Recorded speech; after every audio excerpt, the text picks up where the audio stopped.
Cześć, z tej strony Marek. Witam Was jak co tydzień na moim kanale o aranżacji wnętrz.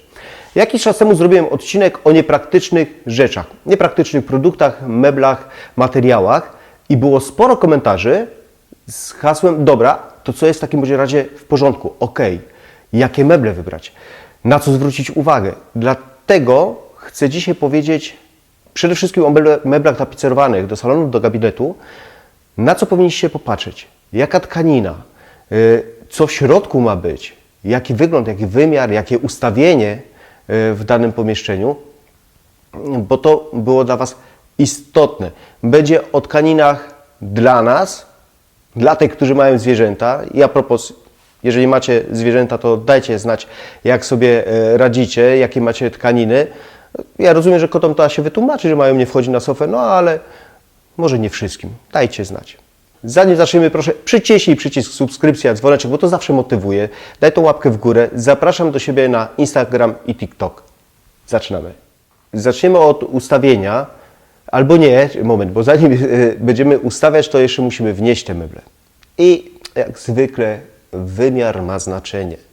Radzę, szczególnie w przypadku dużych narożników, sof, zwrócić na to uwagę, czy dana sofa zmieści się na klatce schodowej, wejdzie do windy, czy w końcu zmieści się w drzwiach. I to nie tylko w tych drzwiach wejściowych, które są zazwyczaj trochę szersze, tylko tych do konkretnego pokoju. Aby nie było jak w serialu Alternatywy 4. Dajcie zresztą znać, czy zdarzyła Wam się taka sytuacja, że ciężko było wnieść mebel czy lodówkę. No ręka w górę. O dziwo nie jest to takie rzadkie i często się zdarza, że trzeba wnosić przez okna. Oczywiście zanim zakupimy ten mebel i będziemy go wnosili do swojego domu mieszkania, musimy zdecydować, jaki jest nam potrzebny i na co należy zwrócić uwagę. Przede wszystkim, czy ten mebel nie będzie zasłaniał Ci na przykład drzwi balkonowych, nie będzie tarasował przejścia. Może chcesz fotel z podnóżkiem, to czy ten podnóżek Ci się otworzy, nie będzie zawadzał o inny mebel, nie będzie wystawał w przejściu. Czy chcecie mieć możliwość 2-3 osoby położyć się na przykład na takim narożniku, no i coś oglądać na przykład. Bo jeżeli masz nawet niewielki salon,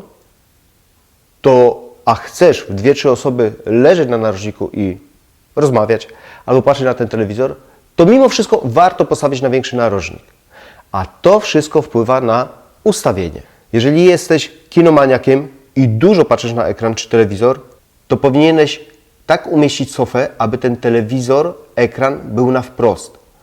Lecz nie zawsze tak robimy. Tak jak mówiłem w ostatnim odcinku o niepopularnych moich opiniach, nie jest to reguła.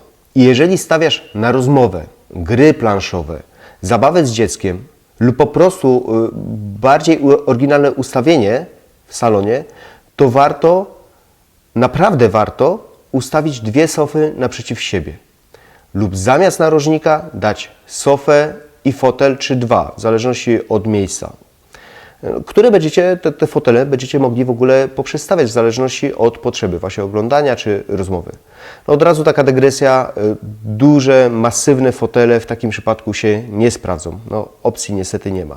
Jeżeli jest tak, że w tym pomieszczeniu nie oglądacie zbyt dużo telewizora lub go w ogóle nie macie, lub macie taki luksus, jak w tym jest przypadku, w tym domu i są 2 sofy przeznaczone 2 miejsca do siedzenia, a jeszcze 1 narożnik jest do telewizora, to takie można miejsce cudownie, klimatycznie urządzić. Na pewno będzie to sprzyjać rozmowie, zabawie, no a nie potrzebie patrzenia w telewizor. Wystarczy, że postawicie obok komodę, konsolę, biblioteczkę, jak w tym przypadku, czy kominek, a pomieszczenie od razu nabiera uroku. Naprawdę warto złamać taki stereotyp sofa naprzeciw telewizora, jeżeli często z niego nie korzystasz, i zrobić właśnie fotel naprzeciwko sofy, 2 fotele lub 2 sofy. Zdaję sobie sprawę, że zazwyczaj jest mało miejsca, szczególnie w mieszkaniach, dlatego stawiamy tylko sofę, fotel, tak? I to jest tyle. No ale jakby nie było, kupić chcemy. No i na co zwrócić uwagę? Jaką tkaninę, wypełnienie, sprężyny, pianka, o co chodzi? Najczęstszym pytaniem jest do mnie lub w sklepach, jaka tkanina, jaka będzie taka najlepsza, odporna na wszystko. Jeżeli macie zwierzaki albo jeszcze cięższe w utrzymaniu dzieci, to musicie wziąć to pod uwagę. Macie koty, to musi być taki materiał, który nie będą mogły zaciągać. Nie sprują całej kanapy, po prostu nitka po nitce. Czyli tkanina żakartowa odpada. Akurat firma Eltab ma świetną tkaninę Solar, która sprzyja zwierzakom. Zresztą jak widać na załączonym obrazku, do takiej tkaniny tak łatwo sieć po prostu nie wchodzi, a przede wszystkim, jeżeli już coś się zaczepi, to można ją łatwo usunąć. Jeżeli macie dzieci, to tkanina musi być wszystkoodporna i najlepiej hybrydowa. Ten narożnik, na którym siedzę, jest właśnie z takiej tkaniny. To jest tkanina velvet, dzięki czemu mogę śmiało imprezować i nawet nie boli mnie, jak dziecko coś wyleje. I przede wszystkim łatwo się go czyści. Wystarczy czysta woda, szmatka i nawet czekolada zostawiona na później schodzi. Kolor tkaniny jest bardzo ważny, ale to oczywiście już dostosowujemy do wystroju, całego wystroju mieszkania domu.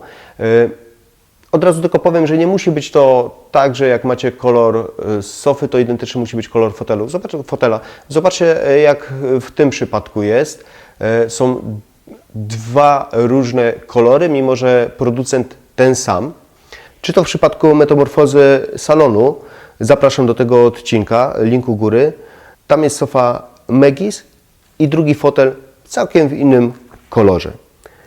I a propos sofy Megis, to jest super przykład mebla do niewielkich, takich normalnych pomieszczeń.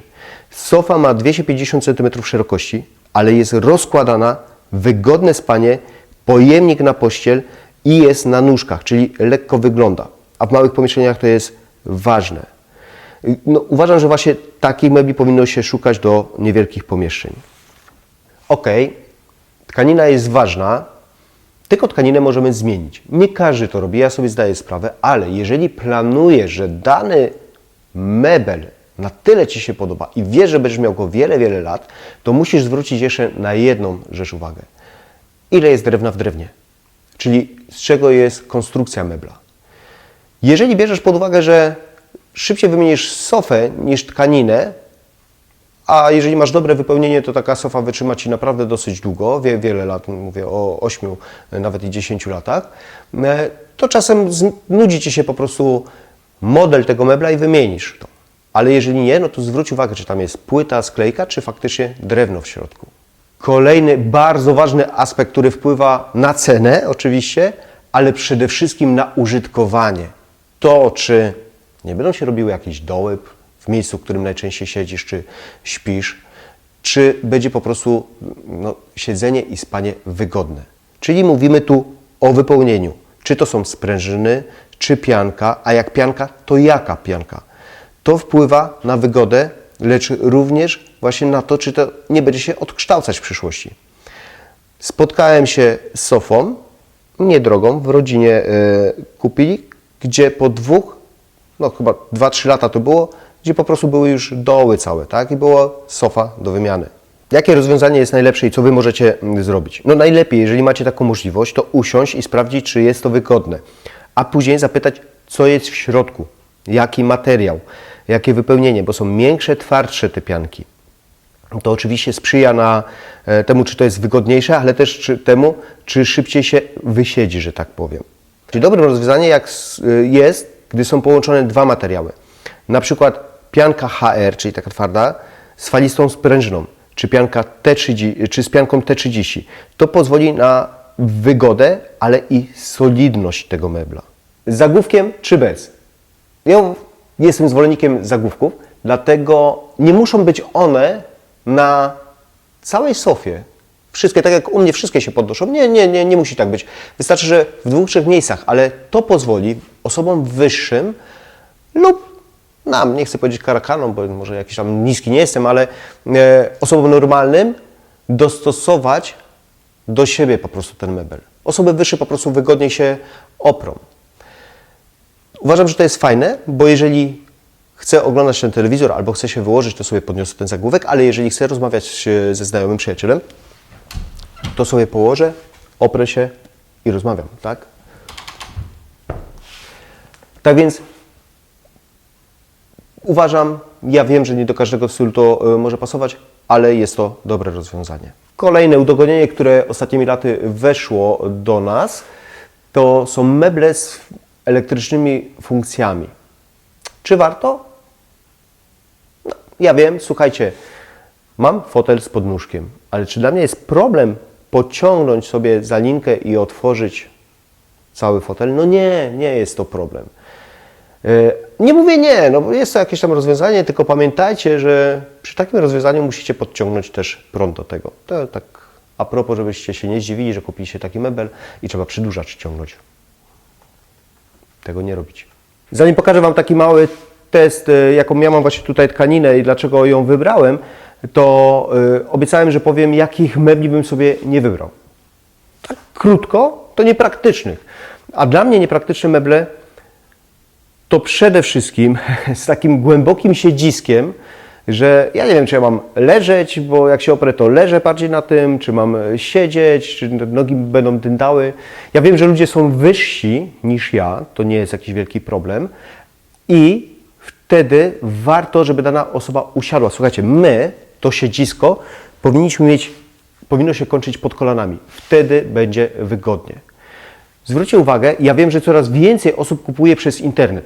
Ok, to po to są wymiary, żeby zerknąć, zmierzyć sobie właśnie, jeżeli siedzicie na jakiej sofie jest wygodnie i później zerknąć dokładnie, ile siedzisko ma to, które proponuje jakiś sklep internetowy.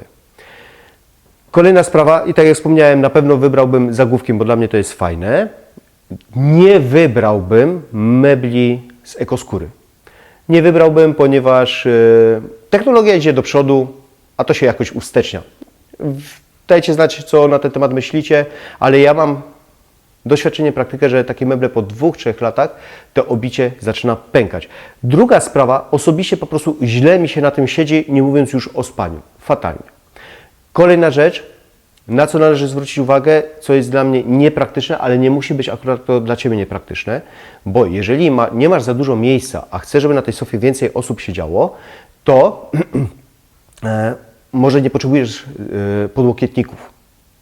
Ale ja nie wyobrażam sobie nie mieć podłokietnika, ponieważ mam zawsze laptopa, kładę, siedzę, pracuję sobie na tym, no przeglądam jakieś strony, tak?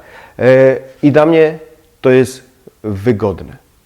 Nie wybrałbym, to już ostatnia taka rzecz, takich miękkich, puszystych, szczególnie oparć, ale siedzisk tak samo. Czyli ta pianka jest taka mięciutka, że ja zapadam się, jakbym zapadł się w piątek, to wyjdę, wygramolę się dopiero w niedzielę, no i szkoda trochę weekendu. To uważam, że to jest niepraktyczne. Tkaninę wybrałbym właśnie hydrofobową. Zobaczcie, jak ta woda i nie tylko by ta woda spłynęła.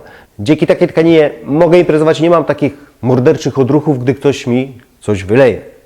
Słuchajcie, mam nadzieję, że ten odcinek jest dla Was przydatny i będziecie wiedzieli, na co zwrócić uwagę przy wyborze takiego mebla. Jeżeli tak, no to proszę daj łapkę w górę, to zawsze motywuje. Napisz, co dla Ciebie jest ważne, bo Wasze komentarze to jest kopalnia wiedzy dla mnie i dla innych osób, co dla Was jest ważne przy wyborze właśnie mebli tapicerowanych. Naciśnij przycisk subskrypcja, dzwoneczek, jeżeli nadal tego nie zrobiłeś. Zapraszam do mnie na Instagram i TikTok, a na ten moment bardzo Wam dziękuję, do zobaczenia i cześć!